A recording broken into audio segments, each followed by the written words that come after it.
Hi everyone, welcome to Mailsoftly YouTube channel. So today we're going to talk about why emails go to spam and how to avoid it. I am Malcolm Balkaya. I am the founder of Mailsoftly. Mailsoftly is a free email marketing and automation tool.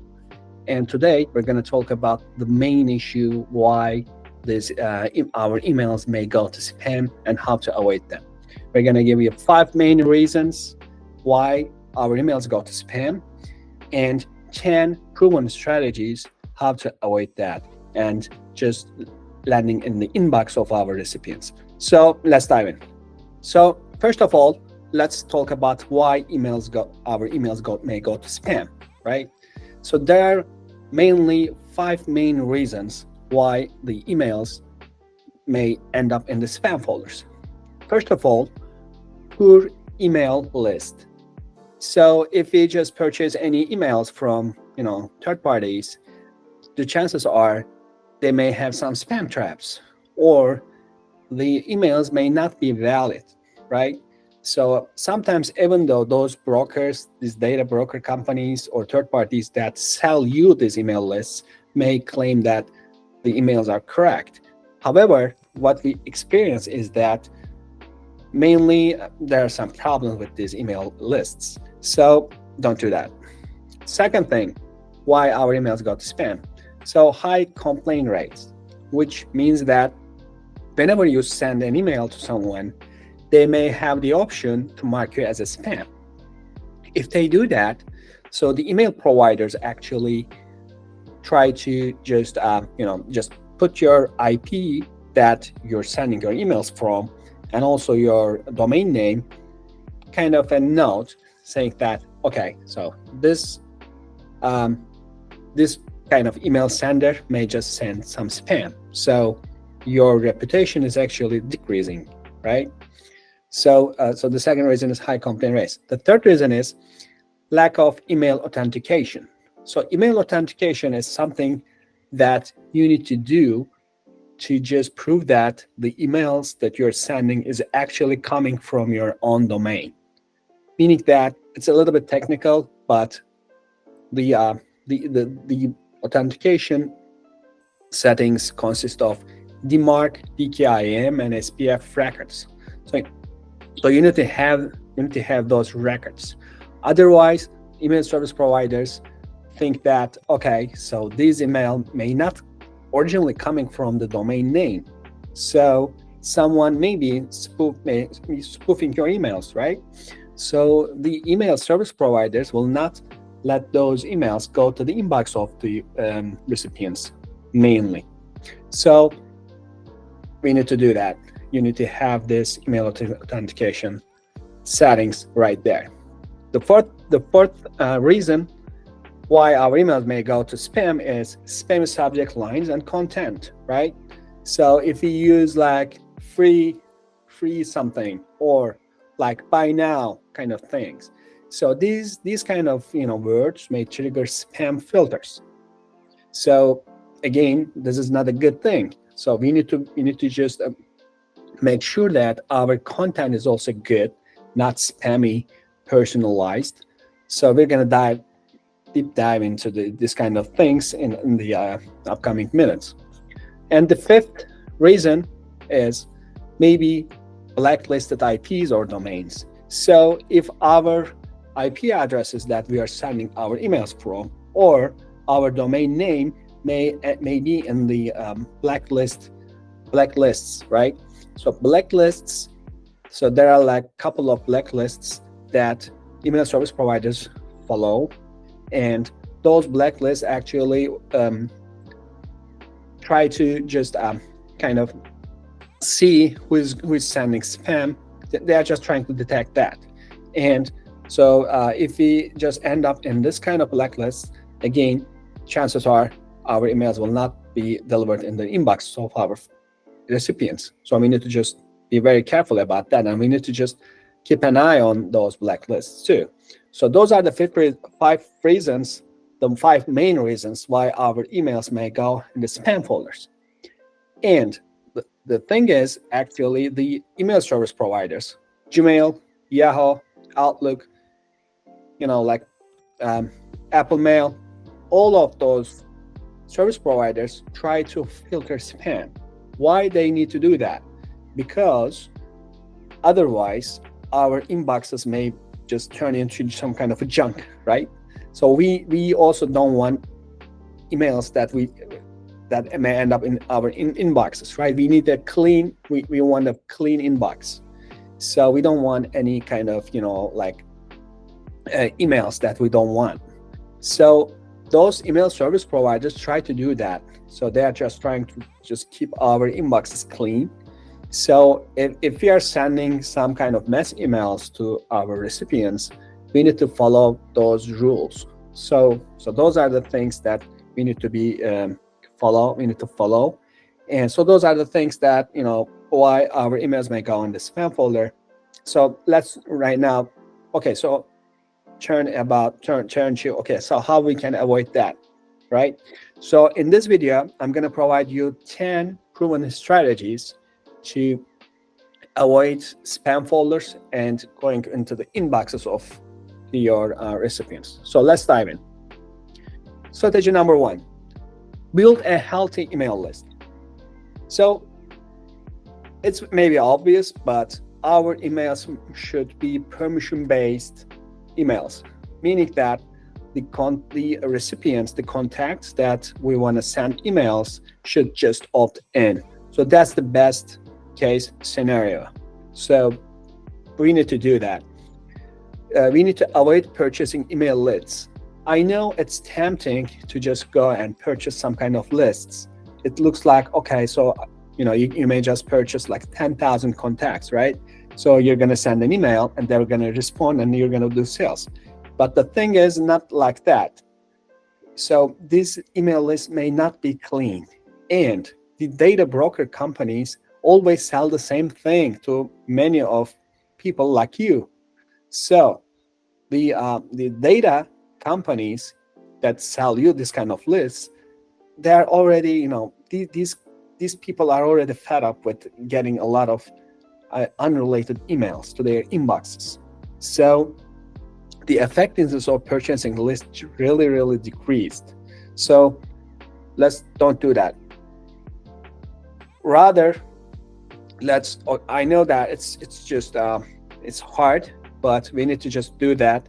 We need to just do that. We need to just create our list from ground up, maybe, and that's the first thing that we need to just do. And yeah, and the other thing is, even though we have a kind of an opt-in list, we need to make sure that they're active. Whenever we send an email, they are opening it. They are clicking on the links of our emails. How do we do that? How do we know that? Of course, you need to use some kind of tools. So Mailsoftly is one of them. So you can just send emails, and you will see the open rates and click rates of your emails. So let's assume that you sent a couple of emails to one specific person and he or she didn't open it. Then you should just you mustn't send any other email to this person. So you need to just do this kind of an inactive contact in your list. Again, in Mailsoftly, we have some kind of tools that you can just filter out. You can just make those kind of contacts inactive so that your open rates and click rates are in proper order, because we want our list to be clean. We want our list to be engaging. So that will send signals, positive signals to email service providers. So our domain and our IP address will be stronger. So those are the things that we should just follow. So strategy number 2, authenticate your emails. Again, authentication is very crucial. Even though you are not sending any mass emails, again, you need to do this email authentication. Why? Because if you don't do that, any other bad actors may just try to do that on behalf of you. So they may just come and they may just badly, they can do a lot of damage to your domain reputation. They may send emails from your domain if you don't have this kind of records, right? So it's not about just mass emails or marketing emails that is required to just do this email authentication, but every company, every person who has some kind of domains needs to do this email authentication to protect their domain from other third party, bad actors, let's put it that way. So, but how you do that? So this is a little bit technical, but it's about your domain names or server settings. So in your DNS management system, you can go and create those records. Again, I will put a link to a kind of a step-by-step guide that we just prepared in Mailsoftly to showcase how you can do that. But again, if you do just sign up for Mailsoftly, we are also offering in our paid plans, we are also offering this email authentication without extra cost to you. But mainly what you need to do, the main thing about email authentication is this. So you're saying that, okay, so I own this domain, first of all. I own this domain that I am sending emails from. How you do that? You're just creating some records in your DNS management system, and you're just putting that, okay, I own this domain, The second thing is you are whitelisting the IP addresses and the platforms that you're going to send emails from. So let's assume that you're using G Suite, for instance, for your main emails, but you also want to use Mailsoftly, for instance. So you also need to include Mailsoftly's IP addresses, email server IP addresses, or Mailsoftly's kind of SPF records in your domain, so that you're whitelisting the platforms or IPs that you can just send emails from. And finally, you're just creating a DMARC record, which means that you're saying, okay, so I own this domain with DKIM actually records, and you're saying that, okay, so I whitelisted some of the IP addresses with SPF records, and then you're saying that, okay, so in the DMARC record, you're saying that, okay, if these two align together, you'll have some policies in your DMARC record. These policies may just be like none. Okay, you just take a record of this SPF and DKIM and don't do anything. So number one policy is you can just do none, but this doesn't protect your domain. But maybe you can just start from none. At least you have some records, right? So this is the first thing. The second thing is you can have quarantine. What you're saying to email service providers is that, okay, so if the DKIM and SPF are not aligned, quarantine this email, which means that make it suspicious. Maybe you can just just send it to the spam folder of the recipients, etc. This is all actually to protect your domain name from bad actors. But also, of course, if you are the spammer, you also saying then, okay, I own this domain and I do spam, so that's another thing. So you're just saying we are being honest, actually. So the third policy that you can just put in your DMARC is reject. So this is the most strict policy that you can just put, which protects your kind of domain reputation, maybe 100%, I would say.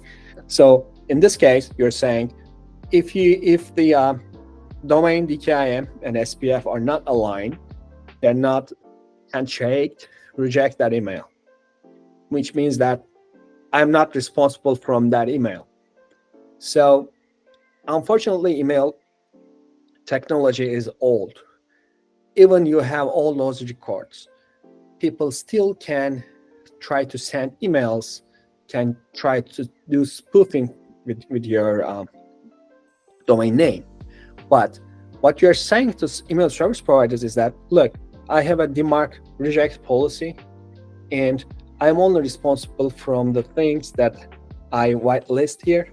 So any email sending attempt other than the things that I whitelisted should just be ignored.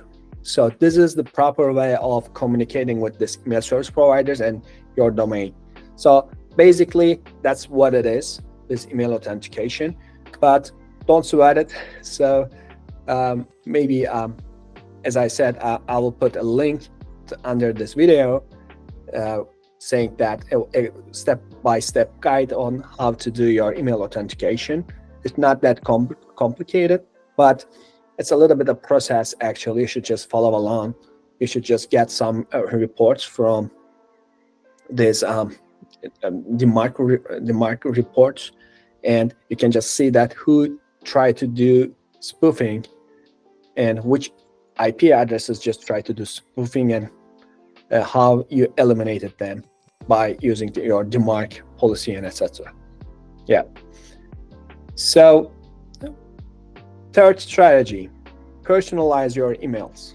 Again, the importance of emails are actually, they need to be engaging, right?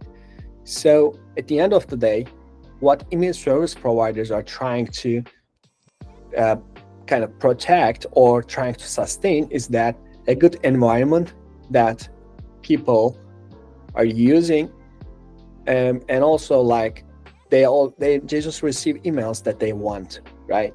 They are trying to just be clean as possible. Their inboxes, the contacts email inboxes, they are trying to be as clean as possible. So how you do that? They are getting some signals like Google Analytics actually, right? So whenever someone just visits your website, Google or other search engines actually just receive some signals about your content, your website.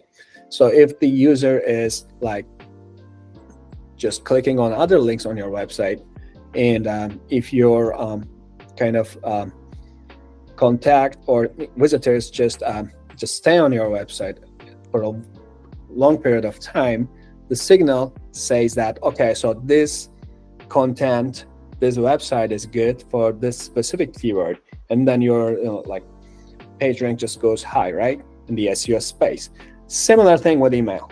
Okay, so if you send an email to someone, these email service providers can detect if it's opened, if it's clicked, if it is engaged or not. Again, the more engaged the email, the more reputation that you're gonna get. So how can you prepare some engaging emails, right? Of course, it needs to be personalized and it needs to be related, right? So if you just send a generic email to mass, chances are you're gonna be flagged as spam, and your ability to being in this inbox of the recipients will just decrease. So what we want is actually we need to just segment our lists, and we need to just send related emails to each of these lists. So how can you do that? Again, tools like Mailsoftly, email marketing tools, can help you do this segmentation with your lists. And also this kind of Mailsoftly and other email marketing platforms actually will provide you some personalization tools that you can just like say that, okay, not just your first name, your contact's first name, but also some related activity or related information about your contacts. You can also target in your emails. So that's very, very important. Personalize your emails thing. Okay, the fourth strategy is avoid spam trigger words. As I mentioned in the beginning of our video, it's very, very important. So it's not just the records, it's not just the clean list, but it's also about how we prepare our emails. So the content of the emails are also very, very important. Of course, subject lines are the most important ones, and the email preview, header email preview, that we see the subject line in our inbox, and also we can see a little explanation or in the content of the emails in our inboxes, right? So those two are the ones that just determine well if the contacts will open our emails or not. So it's very important to just not to incorporate this um, spammy words like free or limited offer, buy now. And also it's very important to not to use a lot of exclamation marks, a lot of like all caps or misleading subject lines. Okay, so these are all very important. Okay, so that's your number 5. Create a mobile friendly email design. So since all of us almost have mobile devices right now, so mobile friendly emails are very, very important. So it needs to be a responsive email design that you're preparing. And poor formatting can result in not engaged email experience, and also they may just mark you as spam. So very, very important. The formatting should be properly good. So again, email marketing tools like Mailsoftly and other tools will just give you that ability to create mobile responsive emails. This is another important thing. So that's your number 6. Maintain a good sender reputation. So what is this sender reputation? So sender reputation is actually a hypothetical thing, but mainly it's just consists of bounce rates, complaint rates, and open rates, and etc. So what is bounce rate?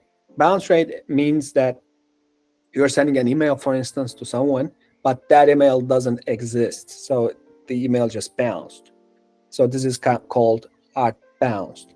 Sometimes there's some like soft bounces thing. For instance, if the emails that you're sending, if the recipient has full inbox, for instance, they may again reject that email. So we call this like soft bounce. But mainly, hard bounces actually is not the thing that we want. So we need to make sure that the emails are correct. So we are not guessing the emails. So this is the number one thing. The other thing is, while calculating the sender reputation, is complaint rates.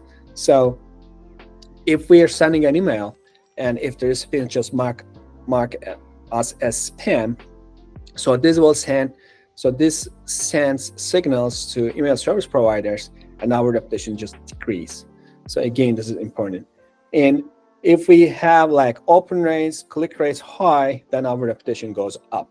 So these are the things that just determine these sender reputation. And also sending frequency, engagement, and listage is also another things that determine the sender reputation. So for instance, if we just overwhelm people about our sending activity, chances are they're going to just send mark us as spam, and we don't want that.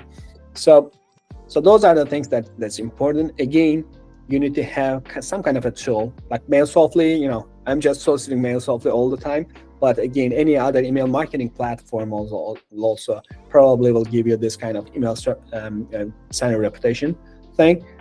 But you need to just keep a close eye on what's going on with your sender reputation. So for instance, in Mailsoftly, we are all getting feedback from email service providers if the emails are being flagged as spam or like bounce rates, of course. And then we're just giving you the exact sender reputation. And there's also like postmaster tools that we can use. So we can also just show you how your email reputation is in Gmail, for instance. So we can also show you that. And then if you see that some problematic things happening, then we just take some measures according to that. So that's your number 7. Warm up your IP address. What does that mean? Let's say that you'll just start sending in, again, your same domain, but you're going to just start using some other services like Mailsoftly, for instance, right? So first of all, if you're sending from a new provider or from a new tool, you need to warm up your IP, which means that you mustn't send like thousands of emails right away. You just you just need to just slowly increase your sending activity if you're using a brand new tool. Okay, because the email service providers need to know that, okay, so those are like, you can start with 50, for instance, per day if you're just starting a new kind of tool. Let's put it that way, but not more than 50 at first. Gradually, you can just gradually increase this IP addresses and see how your open rates are going and your complaint rates and etc.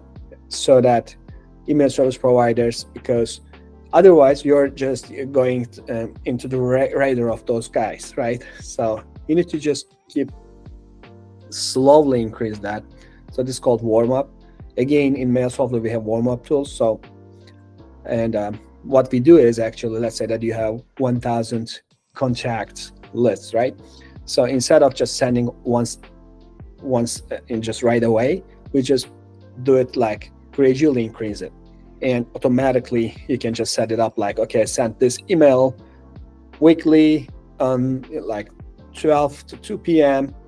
Pacific time, let's say, and we will take care of the thing.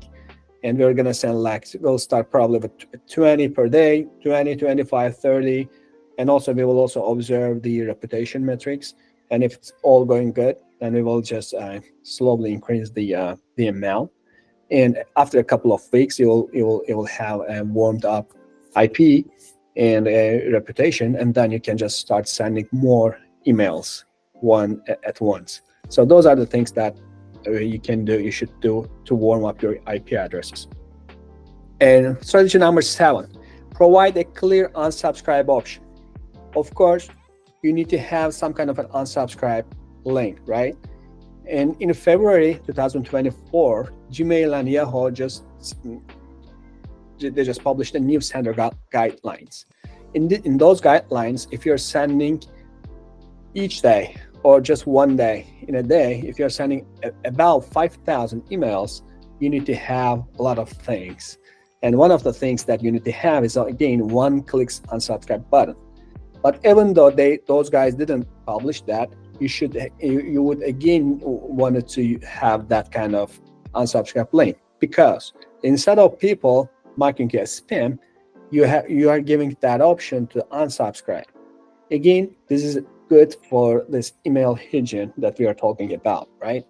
So this is very, very crucial, and also right now it's kind of an obligation actually in most of countries. So we need to have that unsubscribe button. Strategy number 9, don't overwhelm subscribers with too many emails. As I said, avoiding sending too many emails is also very, very important. Why? Because at the end of the day, we are human, and we don't want, if we want to just reply to your emails, then we would do. But if you just keep sending a lot of emails, then this make people frustrated, and then they just click on that spam button, and it's not a good thing. So this is also important thing. And strategy number 10, test before you send. So again, in Mailsoftly, for instance, and I'm sure there from other email marketing softwares too, there are some tools that just says that, okay, so it's kind of a spam score of your email, subject line and content. Okay, so make sure that this passes the spam scores and everything. And also make sure that your design, your content is everything is good before you send. So just test your emails before you send to many people.